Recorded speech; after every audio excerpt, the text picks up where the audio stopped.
Did you know the word wage didn't originally mean money?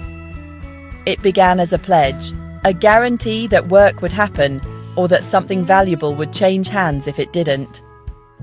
Wage is a word that's travelled from medieval oaths and sealed tokens all the way to today's pay stubs and news headlines.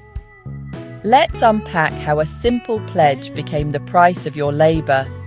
The English word wage comes from Anglo-French wage or gages, which meant a pledge or a security. Go back further and you'll find the Old French gage, still meaning pledge, traced to Germanic roots that show up in words like wager. Think about that. When you place a wager, you're staking something as a pledge. Engage is to enter into something by pledge. Mortgage, that's literally a dead pledge. In early hiring, the exchange was clear.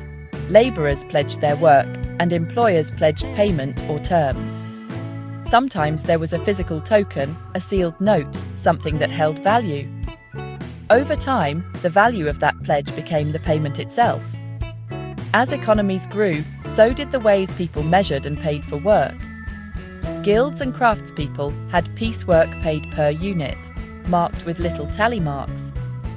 Sometimes wages took the form of tokens or scrip, only spendable at a company store, an abuse that led to reforms. Then came industrialisation. Time clocks, hour rates, and overtime. Wages became about rate times hours or units, while salary meant a fixed sum for a set period. Fees and commissions? Those are payments per task or as a percent.